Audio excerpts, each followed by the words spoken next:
Hey everyone, Julian here today. I'm going to be showing you how to make deep drum and bass jungle pads. To go along with this video, I just dropped a new sample pack called the Ultimate Jungle Drum and Bass Pad Library. You get these 10 kits which have Ableton files plus all these individual audio layers and MIDI files. I'll just shut up and play you a few of them.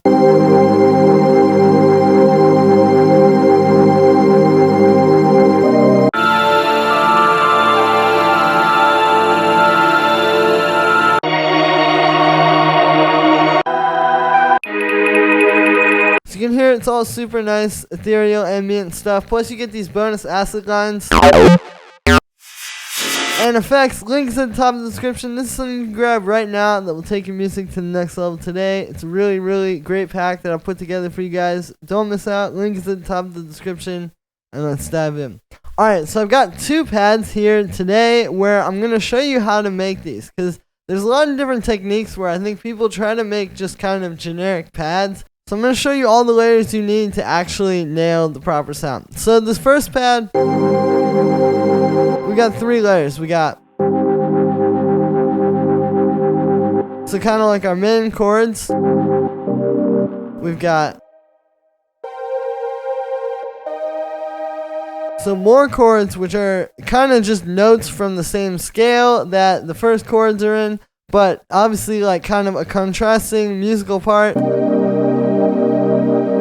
which you can hear sits nicely with the other one. And then we have a drone, and that just plays one note, usually either the root note or the 5th. So I always start with these, and you can see what's going on here is we've got a G sharp major 7 chord. Right, you can see there's these major 7s here. We're starting with the root note G sharp. So then we got the G.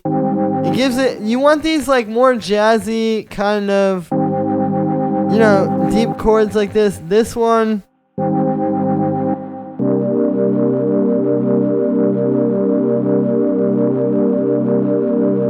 C minor 7. And then it's also the way you spread it out across the keyboard. Like a basic, you know, this is a G sharp major 7, for example.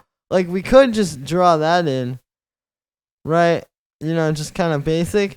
But then by taking this and doing it the way we've done it here, where it's kind of spread across the keyboard, that's what gives each one kind of like its own different flavor. And you can just play around with that once you write the notes in. For the actual sound, it's pretty simple usually, right? You know, this is just analog, 2 sine waves, an octave apart, a bunch of vibrato and unison. That's good for this. We got some echo and reverb as well to add texture. A little high pass filter. So I always start with that, and then once you have that, you can go and add in the second layer.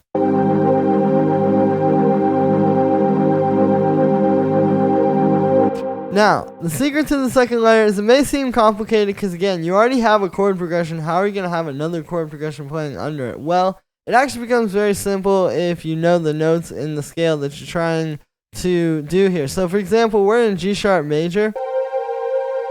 So like if you look here, okay, what is this actually like? Yes, this is a different chord from what's playing up there, and it still somehow fits together. But if you look at it, it's okay, well, it's the 9th, the major 3rd, and then the major 7th. So those are all voices that agree with what's happening in this, because it's just all G sharp major. In particular, focusing on those jazzier voices like the major 7th and the 9th. And there you go. And then same thing here. You know, we've got a 5th, we've got a 9th again, and we've got a major 7th. And then it works together with what's happening in that first pad. And that's how you get these really crazy, like, deep, lush chords, right? So, with this one, this is also analog. We've got 2 saw waves, same octave, detuned a bunch. I've got this little, like, pitch bend on one of these. So you kind of get like a wah into the sound, you know. We got a bandpass filter.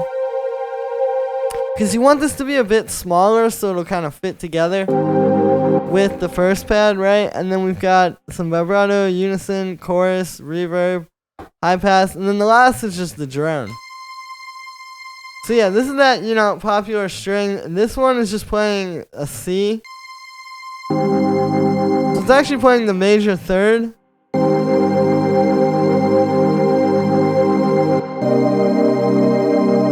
again, just like another note in the scale. But if you play something unique like that and not just like the root note, you'll get something very nice musically like this. And then for the sound, it's just a string sample. And this is a tip for getting that kind of more old school sound too. If you take like literally a sample of strings and put it into a sampler like this and have it just loop with the fade, you'll get kind of a nicer, more like, not so pristine modern sound, more of that like old school classic vibe you might be going for. And yeah, so that's the first kind of like group there. The second way I would go about making this would be using kind of different melodic layers to create pad elements that aren't necessarily like just chords.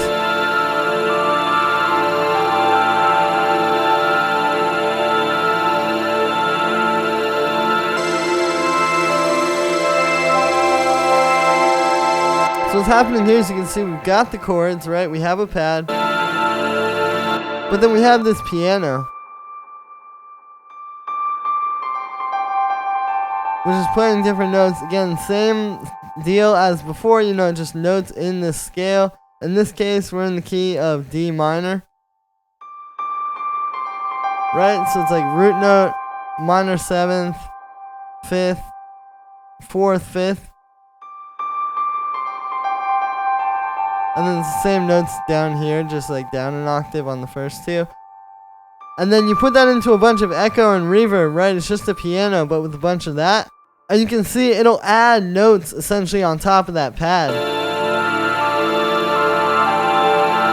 Kind of like musical texture, as I call it. And as far as the pad, when you do this, if you're just going to have the one pad layer, you can see, I'm kind of combining what all those other layers were doing in the other one. Like here, it's got a lot of notes. We have like this, for example. This is a D minor 9 with one synth. Before we were getting ninth chords, but between those two different layers, right? And then here you can see we even have the drone in this, right? And this is playing the 5th. We're in D, so yeah, A.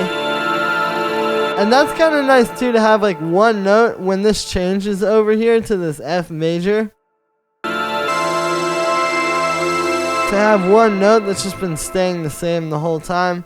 For the sound, this one is made, so this is another technique with these, which is layering together different synths that have different modulations. I think that can go very far for this, and a lot of times, again, if you're just trying to make like a basic pad with one layer of synth, that's why you might not be getting quite like this kind of sound, because a lot of these old school pads were made with, let's say, like, those different romplers back in the day, the Korg M1, stuff like that, where it was basically just a bunch of different sounds layered on top of each other, these patches that they were using. So this is kind of recreating that.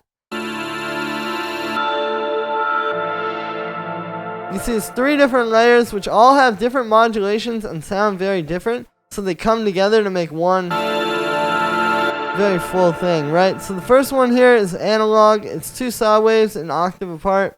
Low pass filter with a bunch of key tracking, which is nice with these chords that are really spread out. As you can see, every single note kind of has a different texture to it. It's cool. We've got the amp like that. There's the LFO. Bit of vibrato and unison, and then some chorus. This next one, this like operator, kind of like nice, smooth, warbly thing. So this is just some sine waves doing FM, detuned a little bit. Bandpass filter, LFO on the bandpass. And then the last layer kind of fills out the low end and the mid range, right? This is just 2 saw waves, 2 octaves apart, low pass with a bunch of LFO. Just moving it around. And so you're getting all these different movements, and they come together and create this one very full, thick sound. We've got a bit of reverb, a bit of drum mats, which is really just blended. Again, that's how I try to use that these days. It's really good for adding texture, but if you just put it all the way up, it's going to sound terrible, especially with the reverb, especially with 3 layers going into it. So, we just have it turned down a little bit, but still on there, and then a high pass filter.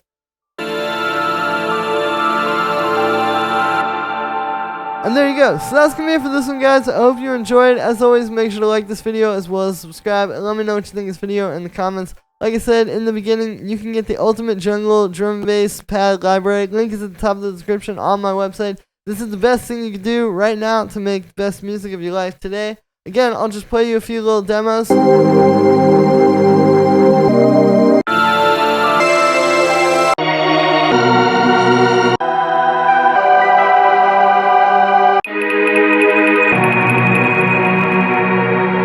Links at the top of the description. This is one of the best libraries out there for this style of music. Don't miss out while it's available, guys. Thank you so much for the support. But again, this is about supporting yourself, taking tracks to the next level. Enjoy, and I'll see you tomorrow with another video.